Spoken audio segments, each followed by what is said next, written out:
사무엘상 5장 1절에서 12절 말씀. 블레셋 사람들이 하나님의 궤를 빼앗아 가지고 에벤에셀에서부터 앗솥에 이르니라.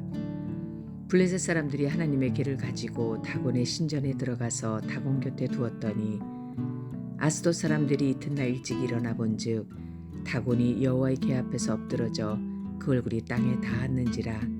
그들이 다곤을 일으켜 다시 그 자리에 세웠더니 그 이튿날 아침에 그들이 일찍 일어나 본즉 다곤이 여호와의 궤 앞에서 또다시 엎드러져 얼굴이 땅에 닿았고 그 머리와 두 손목은 끊어져 문지방에 있고 다곤의 몸뚱이만 남았더라. 그러므로 다곤의 제사장들이나 다곤의 신전에 들어가는 자는 오늘까지 아스돗에 있는 다곤의 문지방을 밟지 아니하더라. 여호와의 손이 아스돗 사람에게 엄중히 더하사 독한 종기의 재앙으로 아스돗과 그 지역을 쳐서 망하게 하니 아스돗 사람들이 이를 보고 이르되 이스라엘 신의 궤를 우리와 함께 있지 못하게 할지라. 그의 손이 우리와 우리 신 다곤을 친다 하고 이에 사람을 보내어 블레셋 사람들의 모든 방백을 모으고 이르되 우리가 이스라엘 신의 궤를 어찌하려 하니 그들이 대답하되 이스라엘 신의 궤를 가드로 옮겨가라 하므로 이스라엘 신의 궤를 옮겨갔더니 그것을 옮겨간 후에 여호와의 손이 심히 큰 환난을 그 성읍에 더하사 성읍 사람들의 작은 자와 큰 자를 다 쳐서 독한 종기가 나게 하신지라. 이에 그들이 하나님의 궤를 에그론으로 보내니라. 하나님의 궤가 에그론에 이른즉 에그론 사람이 부르짖어 이르되 그들이 이스라엘 신의 궤를 우리에게로 가져다가 우리와 우리 백성을 죽이려 한다 하고 이에 사람을 보내어 블레셋 모든 방백을 모으고 이르되 이스라엘 신의 궤를 보내어 그 있던 곳으로 돌아가게 하고 우리와 우리 백성이 죽임당함을 면하게 하자 하니 이는 온 성읍이 사망의 환난을 당함이라.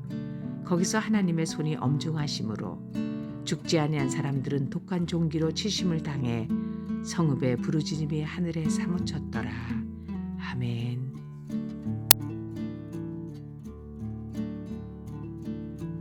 함께 기도하겠습니다. 하나님, 우리에게 온전한 믿음을 허락하여 주시옵소서. 오직 십자가, 말씀, 살아계신 우리 하나님을 온전히 따라갈 수 있는 믿음 주셔서 하나님의 온전한 믿음된 백성으로 살아갈 수 있도록 동행하여 주옵소서. 이 모든 말씀 예수님 이름으로 기도하였습니다. 아멘. 할렐루야. 우리를 하나님의 백성으로 불러주시고 또 그 백성으로 살아갈 수 있도록 우리에게 믿음을 허락하여 주시고 또 그 믿음을 다시 부어주시는 우리 하나님의 이름을 높이 찬양합니다. 오늘 우리가 함께 나눌 말씀의 제목은 깨트리시는 거짓 믿음, 깨트리시는 거짓 믿음이라고 하는 말씀의 제목입니다. 일반적으로 우리가 믿음이다 라고 했을 때 그 믿음은 하나님을 믿고 하나님의 말씀을 따라가는 삶의 모습을 뜻한다고 할 수 있을 것 같습니다. 그래서 우리는 때때로 어떤 사람이 정말 열심히 하나님을 믿고 말씀대로 살기 위하여 노력하는 모습을 보면 그 사람 참 믿음 좋다라고 말하기도 하고 또 반대로 자기 마음대로 대충 신앙생활하면서 자기가 주인된 삶을 살아가는 사람을 보면서는 그 사람 믿음 좋지 않다라고 말합니다. 그런데 사실 조금만 생각해 본다면 이렇게 말하는 것이 옳지 않다는 것을 알 수 있습니다. 왜냐하면 믿음은 우리로부터 시작되는 것이 아니라 하나님으로부터 시작되기 때문입니다. 믿음은 나로부터 시작되는 것이 아니라 그분으로부터 시작되기 때문입니다.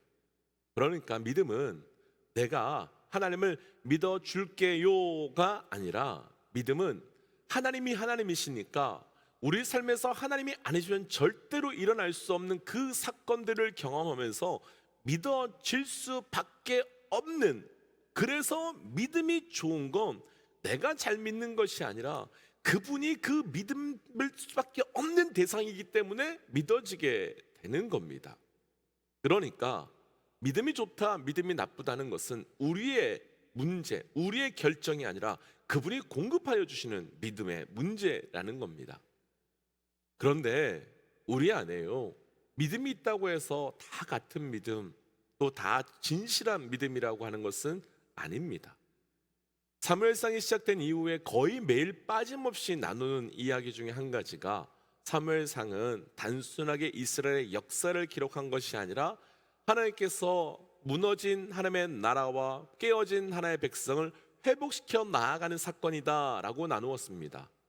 그리고 하나님께서는 오늘 말씀에서는 온전한 믿음을 회복시키시기 위하여 우리와 그리고 세상의 거짓 믿음을 먼저 깨트리시는 사건이 오늘 말씀에 등장합니다.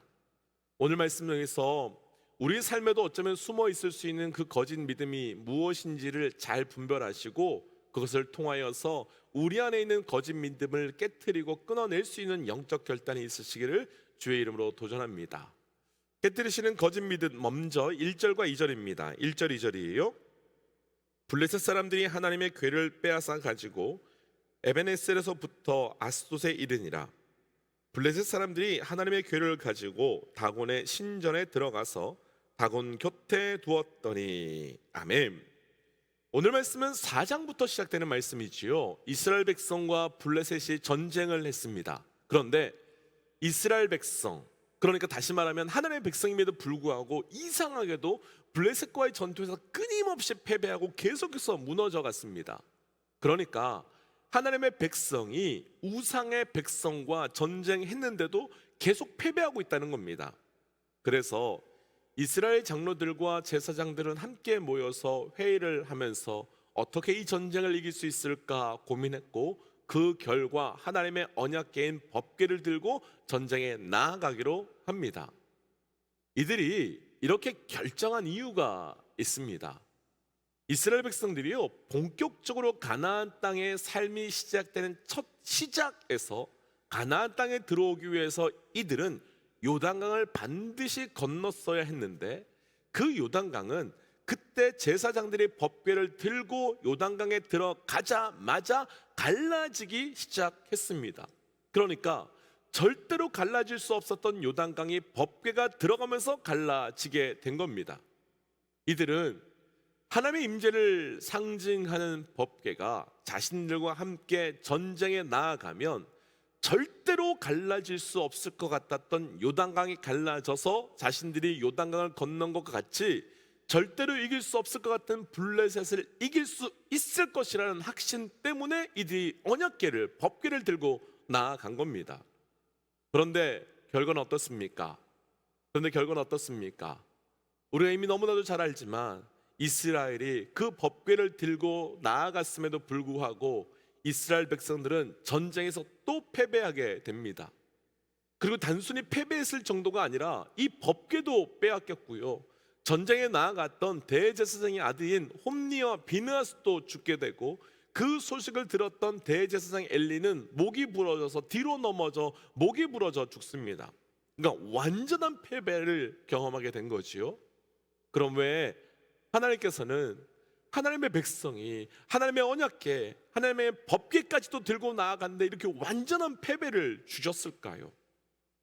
오늘 말씀의 제목으로 이야기하면 하나님께서 하나님의 백성에게 하나님의 나라, 하나님의 백성, 하나님의 믿음을 다시 회복시키기 위해 어떤 거짓 믿음을 깨트리시길 원하셨던 걸까요? 먼저 우리가 성경의 역사에서 기억하고 분별하고 나아가야 될 것이 하나 있습니다. 하나님께서는 성경의 역사 가운데서요, 이상하리 많지 이스라엘의 대적을 많이 두셨습니다. 그리고 그들로 인해서 이스라엘 백성들에게 고난을 주시기도 하셨고요, 때로는 그들로 인해서 이스라엘 백성이 포로로 잡혀가기도 하게 하셨고, 때로는 그들로 인하여 이스라엘 백성들이 죽임을 당하기도 하셨습니다. 그런데 하나님께서 이스라엘의 역사 가운데요, 그들을 두신 이유는 이스라엘의 대적을 통하여서 이스라엘의 실체, 이스라엘의 패역함, 이스라엘의 거짓 신앙을 드러내고 폭로하시기 위한 도구라는 겁니다. 그러니까 하나님께서 힘이 없으셔서 이스라엘 대적을 그냥 두실 수밖에 없으셨거나, 혹은 이스라엘이 너무 미워서 이스라엘을 미워하셔서 이스라엘의 대적을 두신 것이 아니라 이스라엘의 거짓을, 이스라엘의 패역함을, 이스라엘의 그 거짓 믿음을 들추어내시기 위함이었다는 겁니다. 그렇다면 이런 관점으로 우리의 삶도 동일하지 않을까 생각됩니다. 왜 하나님께서 우리의 삶에요 대적을 두셨을까요? 왜 하나님께서 우리의 삶에요 원수를 두셨을까요? 우리는 원수를 만날 때면, 우리는 대적을 만날 때면 그 대적에 집중하고 그 원수에 집중을 합니다. 혹은 원수를 만나서 힘들어하는 나 자신에게, 대적을 만나서 상해버린 나의 심령에 집중합니다. 그러나 그렇지 않습니다. 대적을 만나고 원수를 만나는 그 자리는 바로 우리가 하나님께 집중해야 될 때입니다. 대적을 만나고 원수를 만나는 그 시간은 바로 우리가 하나님께 반응해야 될 시간입니다. 왜냐하면 정말 좋으신 그 하나님이, 정말 그 사랑의 하나님이 우리의 삶의 대적 혹은 원수, 그 대적과 원수가 아니면 절대로 끊어낼 수 없고 깨트릴 수 없고 드러낼 수 없는 우리 안에 그 무엇이 있기 때문에 대적을 통해서 수술의 도구로, 원수를 통해서 잘라내고 끊어낸 도구로, 그리고 오늘 말씀의 제목으로 이해하면 대적과 원수를 통해서 우리 안에 있는 거짓 믿음을 들추어내고 끊어내시기 위한 도구로 사용하고 계시기 때문입니다. 그럼 오늘 말씀에서 하나님께서는 이스라엘 백성의 무엇을 깨뜨리시기 위하여 이 대적을 쓰고 계신 걸까요? 하나님께서는 무엇을 끊어내시기 위하여, 어떤 거짓 믿음을 끊어내시기 위하여 이 대적 블레셋이라고 하는 원수를 사용하고 계신 걸까요? 첫 번째는 결론부터 나누면 적당한 순종 혹은 타협한 순종이라고 할 수 있는 거짓 순종입니다. 적당한 순종, 타협한 순종이라고 할 수 있는 거짓 순종입니다. 먼저 도전합니다. 저를 비롯한 우리 모든 믿음의 동역자 삶에 적당한 순종, 타협한 순종이라고 할 수 있는 거짓 순종이 있으시다면 이 말씀의 거울 앞에 그것을 깨트리고 끊어내는 영적 결단이 있으시기를 주의 이름으로 도전합니다. 아마도 오늘 말씀을 본다면 하나님께서 순종하라고 말씀하신 적이 없는데 왜 거짓 순종을 깨트려야 하는가? 라는 의문이 드실 수도 있을 것 같습니다. 이 말씀을 이해하기 위해서는 이스라엘 백성이 처음 가나안 땅에 들어왔을 때부터 한번 좀 묵상해 볼 필요가 있습니다. 하나님께서는 이스라엘 백성이 가나안 땅에 들어왔을 때 그 땅을 다 정복하라고, 그 땅을 다 다스리라고 말씀하셨지요. 그런데 이스라엘 백성이요, 그 정복의 때에 가사와 가드와 아스돗, 그러니까 그 블레셋 사람들이 있는 그 땅을 아주 조금 남겨두는 모습이 나타납니다. 귀찮기도 했을 것이고 또 한편으로는 요만큼 남겨둔다고 무슨 일이 있겠어? 라는 생각을 했을 것 같습니다. 그런데 귀찮아서 순종하지 못한 적당한 순종의 결과가 겨우 이거 남겨둔다고 무슨 일이 있을 수 있겠어? 라고 할 수 있는 그 타협한 순종의 결과는 아주 참혹했습니다. 왜냐하면 블레셋이 이전보다 더 강력한 모습으로 커지고 성장해서 이스라엘을 내내 공격하고 내내 죽이려고 했었기 때문입니다. 사랑하는 믿음의 동역자 여러분, 겨우 그거 순종하지 않는다고 무슨 큰일이 있겠습니까? 겨우 그 정도 순종하지 않는다고 엄청난 일이 일어나겠습니까? 일어납니다. 왜냐하면 적당한 순종과 타협한 순종은 진짜 순종이 아니라 거짓 순종이기 때문입니다. 그래서 도전하기는 우리 안에 숨어있는 타협한 순종, 적당한 순종이라고 말할 수 있는 거짓 순종을 완전히 끊어낼 수 있는 영적 결단이 있으시기를 주의 이름으로 도전합니다. 오늘 말씀에 나눌 두 번째 깨트리시는 거짓 믿음 4절인데요, 함께 읽어보겠습니다. 4절입니다. 그 이튿날 아침에 그들이 일찍 일어나 본즉 다곤이 여호와의 궤 앞에서 또다시 엎드려져 얼굴이 땅에 닿았고 그 머리와 두 손목은 끊어져 문지방에 있고 다곤의 몸뚱이만 남았더라. 아멘. 이스라엘 백성들이요 블레셋에게 법궤를 빼앗겼지요. 근데 이때 이스라엘 사람들의 반응이 조금 이해할 수 없는 행동을 합니다. 이들은 법궤를 깨트리거나 부서뜨리지 않고 자신들의 신전에 가지고 와 보관하기 때문입니다. 간단하게 생각해 보면요, 법궤는 이스라엘, 그러니까 이 적들이 섬기는 신의 상징적인 물건이잖아요. 그렇다면 이스라엘 백성들이 보는 앞에서요 이 법궤를 아직 깨트려 보시고 버리고 부서뜨려서 너희들이 섬기는 신이 얼마나 힘이 없고 보잘것없는지 분명히 보여줘야 되는데 이들은 오히려 자신들의 신전에 이 법궤를 가져와 복원하고 있습니다.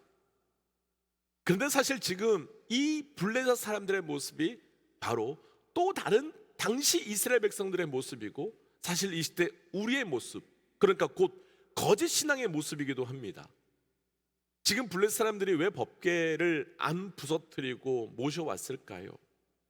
우리가 여호수아 초반의 말씀 조금 전에 나누었지만, 가나안 사람들은 하나님께서 어떻게 하나님의 백성들 가운데 역사하셨고 그리고 이방 사람들 가운데 그 승리케 하셨는지를 분명히 다 들었습니다. 그렇다면 이스라엘 백성들이 법궤를 들고 앞에 나누었던 것처럼 요단강을 건넌 것 또한, 요단강을 건널 때 갈라진 것 또한 들었을 것입니다. 그렇다면 그 사건을 들은 가나안 사람들, 그러니까 블레셋 사람들을 포함한 가나안 사람들에게 법궤에 대한 사건도 이미 다 들었겠지요. 다 알고 있었겠지요. 그러니까 버릴 수 없었던 겁니다. 왜냐하면 우리의 원수의 신이긴 하지만 언젠가는 우리에게도 도움이 될 수 있는 날이 올 수도 있기에 신전 구석에다가 잠깐 갖다 놓은 겁니다. 그런데 이 모습이요, 당시 이스라엘의 모습이고요, 또 우리의 모습은 아닌지요. 이스라엘 백성들은 자기 마음대로 살다가도 자기들이 필요할 때면 법궤를 들고 나아가면 된다고 생각했고, 그래서 해결할 수 없는 블레셋을 만났을 때 법궤를 마음대로 들고 나갔습니다. 우리도 내 마음대로 살다가 그래도 삶의 어려운 문제, 고통의 문제를 만나면 하나님 도움 받아야 하니 언제 또 필요할지 모르니, 하나님의 도움이, 하나님의 역사가 언제 있어야 될지 모르니, 마치 이 블레셋 사람들이 법궤를 어디에 꼽아두듯이 내 마음 한편에도 하나님을 꼽아두고 있는 것은 아닙니까? 오늘 말씀에서 법궤가 가는 곳마다 블레셋의 우상들이 넘어지고 쓰러지고 잘려나가는 사건이 등장합니다. 왜일까요? 블레셋에게 하나님은 하나님이 아니라 자신들이 만날 그 어떤 어려움을 만날지 모르기에 그냥 우상들 가운데 한 가지를 두고 있었던 겁니다. 그런데 그때 하나님께서는 그들의 거짓 신앙을, 그들의 거짓 믿음을, 그들의 거짓 우상을 완전히 넘어뜨리고 쓰러뜨리고 잘라내어서 진짜 누가 믿음의 대상인지, 진짜 믿음의 주체가 누구인지, 진짜 믿음이 무엇인지를 보여주기 원하셨던 겁니다. 이것을 그대로 우리에게 한번 적용해 보고 싶습니다. 우리의 심령의 신전에 하나님뿐만 아니라 재정이라고 하는 다곤, 건강이라고 하는 다곤의 우상을, 사람이라고 하는 다곤의 우상을, 성공이라고 하는 다곤의 우상을 가득히 모셔두고 그 한편에 또 하나님을 모셔두고 있지는 않습니까? 그러면서 우리의 심령의 신전에 있는 우상 중에 하나님이 있으니 내가 하나님을 믿고 있다고, 내가 하나님을 의지하고 있다고, 정확하게는 다곤도 믿고 하나님도 믿고 있으면서 하나님을 믿고 있다고, 하나님을 따르고 있다고 착각하고 있는 것 아니겠습니까? 그때 하나님은 어떻게 하실까요? 하나님께서는 우리에게 온전한 믿음과 진실한 믿음을 주시기 위해 내 삶에 있는 거짓 우상이라고 하는 다곤을 다 깨뜨려 버린 겁니다. 다 쓰러뜨려 버린 겁니다. 거짓 믿음을 다 무너뜨리는 겁니다. 그럼 그때요, 내 심령의 신전에 있었던 다곤이 다 깨어졌다고 통곡하시겠습니까? 아니면 우리의 믿음의 대상은 오직 하나님밖에 없음을 알고 그 하나님 앞에 엎드리시겠습니까? 도전하기는 우리 삶에 있는 거짓 믿음이 완전히 깨어져서 온전한 믿음, 내 심령에 있는 거짓 다곤의 우상들이 완전히 깨어져서 진짜 하나님을 붙들고 하나님을 따라가는 영적 온전한 믿음의 삶이 되시기를 주의 이름으로 도전합니다. 그래서 이 시간 이렇게 좀 기도하고 싶습니다. 하나님, 내 삶의 거짓 믿음을, 그래서 하나님 내 삶에 내가 만들어 놓은 거짓 하나님을 완전히 깨트려 주시고, 내 안에 있었던 거짓 다곤 신전으로 가득 차 있다면 그들을 끊어내고 무너뜨리고 완전히 깨트려 주셔서 내 심령의 신전에 오직 하나님만 모시며 하나님만 따라가는 거룩하고 순결한 믿음 되게 하여 주옵소서라고 이 시간 함께 기도하고 또 삶의 자리로 돌아가지요. 함께 기도하겠습니다. 하나님, 오늘 주셨던 말씀을 통해 기도하며 나갑니다. 아버지, 나의 삶에 얼마나 많은 거짓 믿음이 있는지 오늘 말씀을 통해 보게 하신 것 감사합니다. 하나님, 내 안에 수년 가운데 있는 거짓 믿음을 분별케 하시고 그 거짓 믿음을 깨뜨려 내 안에 있는 다곤 신전의 다곤의 우상들이 완전히 무너져 깨어지게 하여 주시옵소서. 내 안에 숨겨져 있는 다곤의 우상들이 완전히 무너져 오직 하나님만 보시는 삶이 되게 하여 주옵소서. 하나님, 거룩하고 순결한 믿음 되길 원합니다. 하나님, 온전하게 하나님을 믿게 하시고 순결하게 하나님을 믿을 수 있는 그 믿음을 더하여 주옵소서. 하나님, 내 안에 거짓 믿음이 있다면 이 시간 그 거짓 믿음 깨트려 주시고 무너뜨려 주시고 내 심령의 신전 가운데 하나님도 있고 세상도 있고 사람도 있고 재정도 있는 그 다곤의 우상들이 가득 차 있다면 하나님, 이 시간 그 거짓 다곤의 우상들을 주께서 끊어주셔서 하나님, 온전히 하나님만 믿고 나아가는 그 거짓 믿음을 뛰어넘은 순결하고도 온전한 믿음 되게 하여 주옵소서. 이 모든 말씀 예수님 이름으로 기도하였습니다. 아멘. 사랑하는 믿음의 동지 여러분, 오늘은 우리 심령의 신전을 정리해야 되는 날입니다. 우리 심령의 신전에 하나님 말고 다른 것으로 채워져 있다면 하나하나 끊어내시고 깨뜨리십시오. 그리고 우리의 심령의 신전에 오직 하나님만 모시십시오. 함께 선포하고 또 삶의 자리로 또 기도의 자리로 돌아가지요. 함께 선포하겠습니다. 하나님은 살아계십니다. 아멘. 승리하십시오. 함께 기도하겠습니다.